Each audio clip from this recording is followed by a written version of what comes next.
So we close with a segment that has a Clay Helton-like flavor, but it's not a Georgia Southern story. It's not a USC story. We are laughing at UCLA, right? What USC fan isn't laughing, having a good hearty belly laugh at the disaster unfolding in Westwood right now? It was almost shocking, almost, because we remember Deshaun Foster's really weird, bizarre Big Ten Media Days press conference a year ago. He just froze up at the podium. So, like, here's another snapshot of Deshaun Foster just seeming to be a little in over his head after UCLA loses 43-10 to Utah. Deshaun Foster watches film. After watching film, he talks to the media.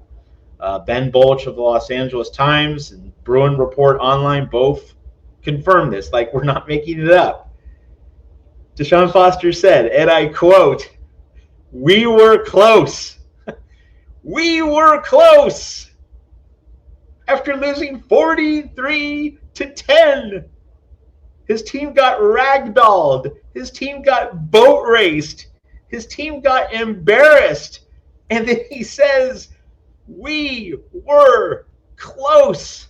Like, is this worse, Ethan Inman, than anything Clay Helton's ever said? Because we know that we couldn't stand Clay Helton's sunshine pumping, being optimistic after, the most brutal, ugly performance or defeat.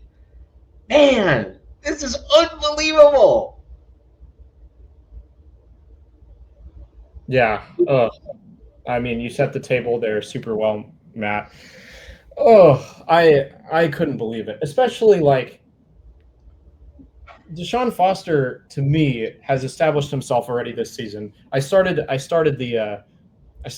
show with a soapbox rant, and I think I'm ending it with one, because he's established himself, to me, as the most tone-deaf coach in college football.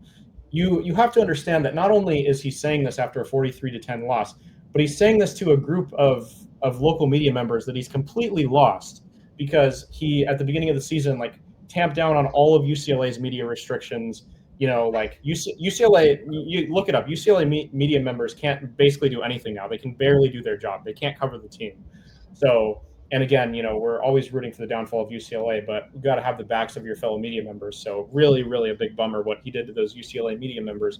And then those same people who, he's treated like crap for the past couple of weeks. He wants to tell the story that UCLA was close when they lost by 33 points. It's not even like, some crazy circumstance caused them to lose by 33 points. They got outgained 492-220. They got outrushed 286-84. They were 2 for 11 on third down, while Utah was 14 of 17. Like, there is no metric, no world, no universe, no delusional thought in which anyone would think that UCLA was close. There's no, I really don't understand how you could see that. It's certainly crazier than anything Clay Helton has ever said. And I'd even lump in a bit of revisionist history to last year, because we had Lincoln Riley saying we were close a lot after, some actually close losses, and media members at USC were frustrated with it, because it's like, when does it go from we were close to we actually closed out games? But I will remind you that USC led every game except for Notre Dame in the fourth quarter. So Lincoln Riley actually has an argument to say we were close. Deshaun Foster got completely dominated in every sense of the word. Outside of Nico Iamaleava, they had 37 rushing yards. You never established the run game. The passing game had maybe 150 yards to boot as well. Like, I just don't, again, it's kind of like the AP poll voters. Like, people just, in today's sports landscape and today's media landscape, love to just operate on delusion. Like, there is no world. You were completely outclassed by Kyle Whittingham, who's a better coach than you. And, like, UCLA fans and media members who are admittedly, kind of wishy-washy and neither here nor there and, fair weathered, are calling for your firing after week one. So, and, this was a team that some people thought UCLA was going to win, having Nico Iamaleava, and they just completely and utterly got dominated. So I just don't, I mean, it's great for USC to see him being so delusional, but it's just really frustrating. It's got to be really frustrating if you're a Bruins fan and a Bruins media member to, go to this post-game press conference looking for answers for your fan base when you can barely cover the team as it is, and you have the coach saying, "Oh, we're really close." Like, give us some actual insight. Give us something to report on. Give us some hope that we can give to the fan base. No, instead we have to go and tell the Bruin fans that he said this ridiculously delusional quote. It's just, I don't even know what I'd do if I was covering UCLA. It's just, there's no way forward after that. So here's the USC related angle to this story. And people might be scratching their heads. How is there a USC angle to any of this? Let's remember, Deshaun Foster inherited a group of defensive players at UCLA, which had been developed well by a guy named D'Anton Lynn. D'Anton Lynn is defensive coordinator in 2023. He coached all 4 of the UCLA defensive players who went to the NFL draft. And those 4 players who were NFL draft picks, talking about Carson Schlesinger, Oluwafemi Oladejo, Jay Toya, former Trojan, but he transferred to UCLA, and Kane Medrano. D'Anton Lynn coached all 4 of those guys, and he brought them up. We saw how D'Anton Lynn improved UCLA's defense in 2023 in 1 year. And so those 4 guys were the beneficiaries of D'Anton Lynn's skill, quality, and overall player development acumen. So that got handed to Deshaun Foster on a platter. And full candor, I thought Deshaun Foster did a really good job with UCLA last year, because I was expecting UCLA to be 2-10. UCLA went 5-7 instead of 2-10.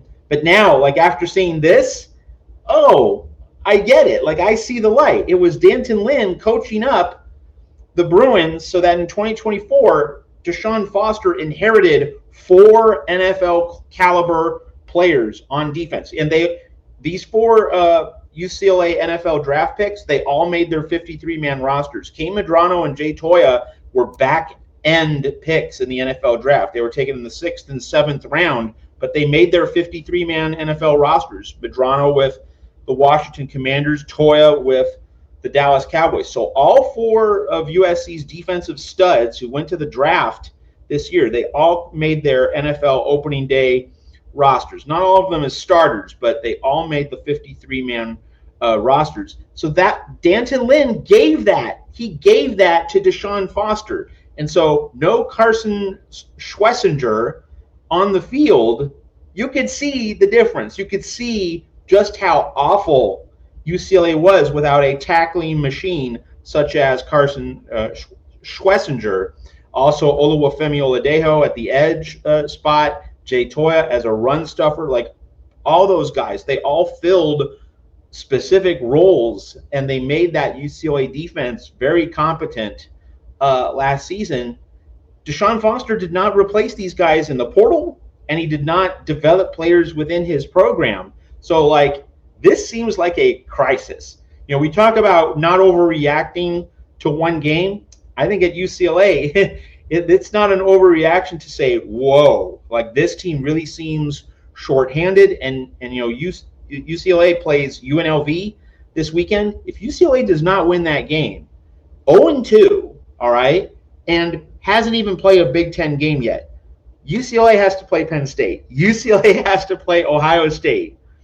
This is going to be a bloodbath, and UCLA is not going to make a bowl game, which, with the Nico Iamaleava NIL deal, a bowl game was absolutely the minimum expectation for this team. And so if UCLA doesn't make a bowl game, not only does it just remove any sense of momentum or enthusiasm from the program, but it also means future recruits, future transfer portal prospects, they're not going to want to get within 10 million feet of Westwood, of Deshaun Foster. So this could have a horrible domino effect. So really, the bottom line is UCLA needs to extend Deshaun Foster.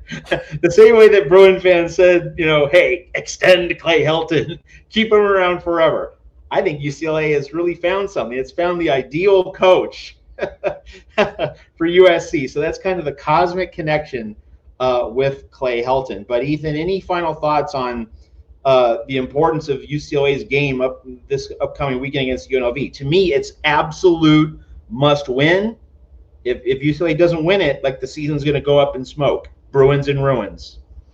I think it is must win, and I can't even confidently say that they're going to win it. I think that UNLV is in kind of in that same category as Tulane, as one of the better non-Power 5 teams who has a chance to compete for a college football playoff berth. Because if I had to pick a team right now that was going to win the Mountain West, I'd probably pick UNLV after how awful Boise State looked in their first game against South Florida. So, yeah, I mean, I think it's. I mean, if I had to pick, I'd say it's more likely than not actually that UCLA starts out the season 2-0, because I think it's a must-win game for UNLV as much as it is for UCLA, because not as much of a must-win game, but it's a big boost to your college football playoff, aspirations if you can take care of these bigger conference opponents. And I think that they're in position to do that because UNLV is a program on the rise, and like I said, they've looked great the past few years, and they have college football playoff aspirations this year. So a big potential disaster for UCLA this weekend. Yeah, and then just to piggyback on your point about them losing all those valuable defensive players. I mean, people, I think, undersell just how valuable of a player specifically Carson Schweschinger was. And I'm a little bit biased because his sister is a good friend of mine. She actually goes to USC, was on my intramural volleyball team. So I followed him a little bit more closely than any of the other UCLA players. But he led the nation with 90 solo tackles. Like, he's as valuable as, and he, that's from the linebacker position, which, mind you, is like the quarterback of the defense. He's as valuable of a defensive player as you're going to see in the entire country. Was a borderline first-round pick, ends up going in the first pick of the second round. So he was a stud. I mean, losing him is like for USC a couple of years ago, losing Jordan Addison and Caleb Williams trying to survive with not really a replacement at wide receiver. Like, that's kind of the equivalent to losing Carson Schweschinger at UCLA. So, and it's evident that Deshaun Foster didn't develop. So they're going to be in real trouble. And I really do think that losing UNLV is a possibility this weekend for sure.